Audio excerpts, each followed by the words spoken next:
آج ہم آپ کی ملاقات پاکستان کی سب سے پہلی فیمیل ٹیکسی ڈرائیور مس زاہدہ کاظمی سے کروا رہے ہیں۔ میں آپ کے پاس پہلے بھی آئی اور آپ کے بارے میں BBC south Asia on line پہ لکھا، تو یہ قصہ اتنا مشہور ہوا کہ سننے والے اور پڑھنے والے اب آپ اور آپ کے کام کے متعلق اور بھی جاننا چاہتے ہیں۔ تو مس زاہدہ، آپ پہلے اپنا تعارف کروائیے۔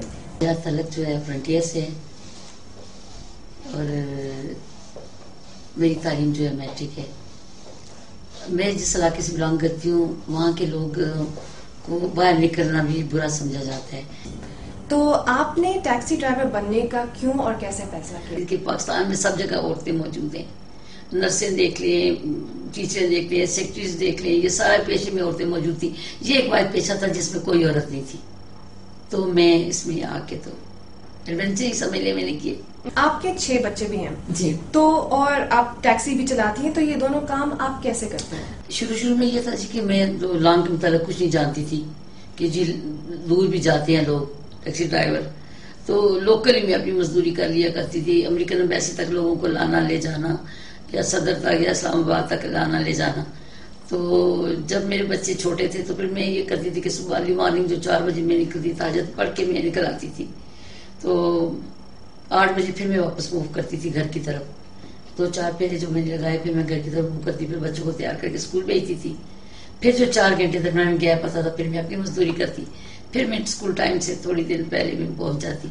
کچھ کھانا وانا پکانے کے بعد بچے اسکول سے آتے ان کو کھانا وانا کھلا کے ٹیوشن پہ بھیج جاتی، پھر میں نکل آتی، پھر میں رات 8 بجے تک کرتی۔ تو یہ میرے ٹائمنگ اس طرح میں نے سیٹ کیے ہوئے تھے کہ میں بچوں کو بھی ٹائم دے پا رہی تھی اور اپنا جو کام تھا اس کو بھی میں ٹائم دے رہی تھی۔ تو آپ کے جو بڑے بچے ہیں وہ تو اب گھروں والے ہوں گے، جی، لیکن آپ کی دوسری شادی سے ایک 6 سالہ بیٹی زارا بھی ہے، جی جی، تو آپ وہ بھی آپ کی توجہ چاہتی ہوگی، تو آپ کیسے سنبھالتی ہیں؟ جی اب بھی وہی روٹین میں نے کر دی ہے کیونکہ میں اب لانگ پہ جا نہیں سکتی ہوں، میری آئی سائٹ بہت زیادہ ویک ہو گئی ہے، تو رات کو جب لائٹیں پڑتی ہیں تو میری ڈرائیو مشکل ہو جاتی ہے، تو میں کوشش کرتی ہوں کہ میں لوکلی گاڑی چلاؤں تو لوکلی اس کو بھی ٹائم دوں۔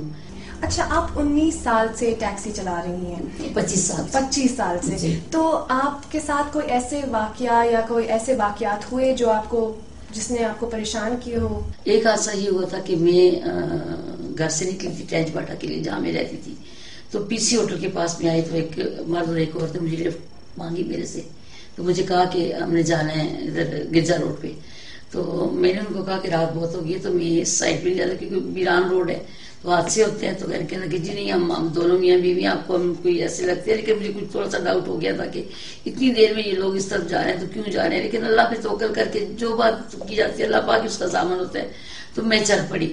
تو جب PC ہوٹل سے تھوڑا سا آگے نکلے آرمی ایریا میں تو انہوں نے کہا جی 2 ہمارے یہ بندے ان کو بھی آپ بٹھا لیں، ہماری طرف نہیں جانا ہے، تو میں نے بٹھا لیا، لیکن ان کو کہا آگے میں آپ کو نہیں بٹھاؤں گی، میں پیچھے بٹھاؤں گی۔ لیڈیز کہنے لگی کہ آپ مجھے آگے بٹھا لیں اپنے پاس، تو مرد تینوں پیچھے بیٹھ جاتے ہیں، تو میں چل پڑی۔ میں جب گرجا روڈ پہ پہنچی تو تھوڑا سا میں نے کہا جی اب گرجا روڈ آگے آپ اترے، تو نے کہا نہیں تھوڑا سا ذرا آگے لے جائیں، ہماری جھونپڑی ہے وہاں تک ہمیں جانا ہے، تو میں نے کہا جی میں معذرت میں نہیں جاؤں گی، میری ان سے تکرار ہوئی، اسی دوران انہوں نے میرے سر میں مارا، تو بس پھر مجھے ہوش تھوڑا بہت تھا لیکن یہ کہ زخمی ہو گئی تھی میں، خون میرا نکل رہا تھا یہاں پہ، تو وہاں پہ قریبی چوکی تھی، تو ان کی جب موبائل آئی میں نے وہ چابیاں میرے سے چھیننے کی کوشش کی، تو جھاڑیاں تھی بہت زیادہ، میں چابیاں پھینک دی، تو رات کا ٹائم تھا چابیاں ڈھونڈ نہیں پائے، تو گاڑی میری وہ چھوڑ کے اسی طرح وہ بھاگ نکلے۔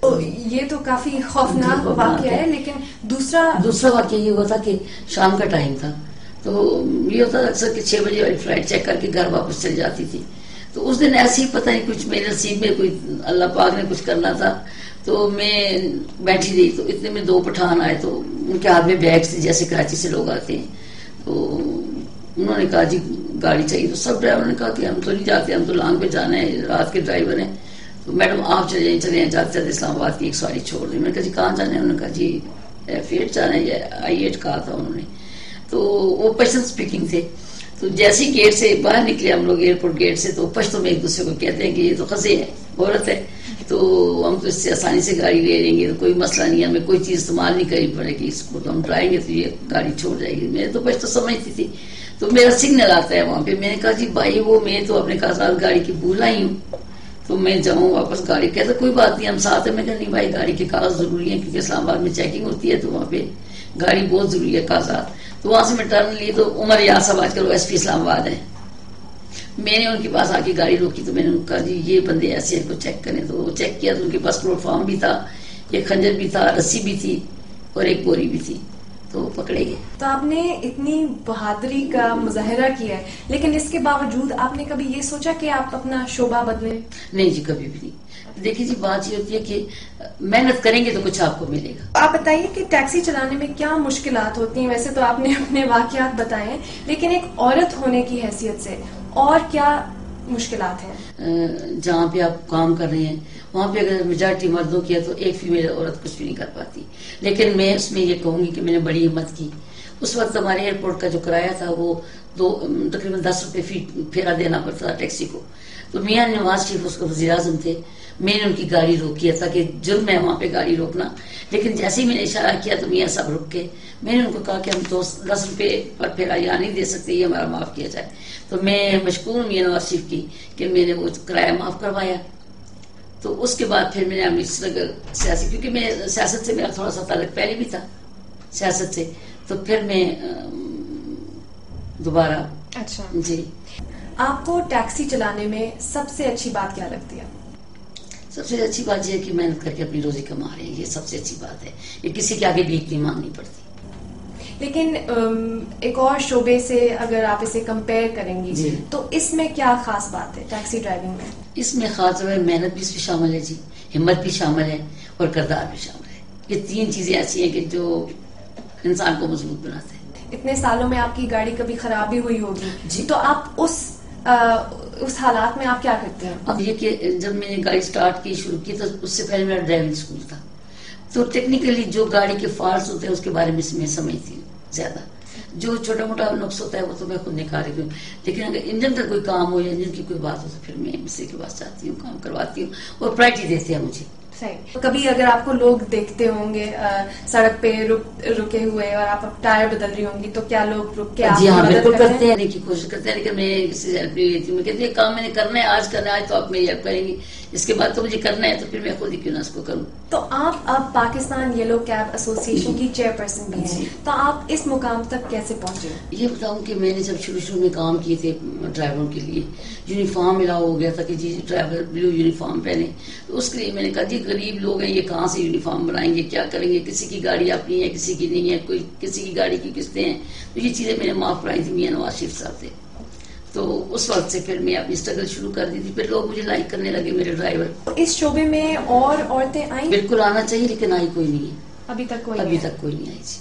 آپ کی اب عمر بھی کافی ہو گئی ہے, تو آپ نے ریٹائرمنٹ کا سوچا؟ ریٹائرمنٹ کا جب میں سوچوں کہ جب مجھے پتا ہو کہ میرے گھر میں کھانے کے لیے بھی ہے, میرا مسئلہ مسائل کوئی نہیں ہے. ابھی تو میرے ساتھ آپ کو پتا ہے میرے سامنے میری 6 سالہ بچی کا سارا مستقبل ہے, اس کے لیے میں نے کرنا ہے. تو مجھے اگر اس کی چمڑی پہ ناچنا بھی پڑا تو میں بچی کے لیے اپنی محنت جاری رکھوں گی اس میں. تو اس کے حوالے سے کیا گورنمنٹ نے آپ کی کوئی مدد کی ہے؟ میں نے بینک سے لی ہوئی ہے گاڑی, فیصل بینک سے. وہ بھی میں نے کسی بندے نے لی ہوئی تھی, اس سے میں نے لی ہے.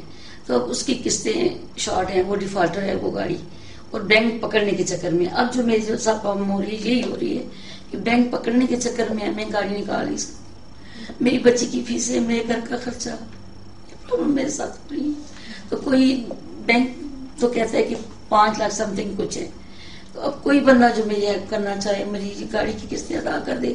تو یہ قرضہ آپ کا کیسے بڑھا؟ جی قرضہ یہ بڑا کہ ہسبینڈ میرے بیمار تھے, ان کی ڈیتھ ہو گئی سال, وہ پھر مجھے 8 کب آؤں گا, میں پھر چارپائی پہ رہی, بس اس وجہ سے پھر تو آپ کی گاڑی کھڑی ہونے کی وجہ سے قسطیں شارٹ ہو گئی. آپ کافی باہمت عورت ہیں, آپ کا بہت شکریہ کہ آپ نے اپنا وقت نکالا اور ہم سے بات کی.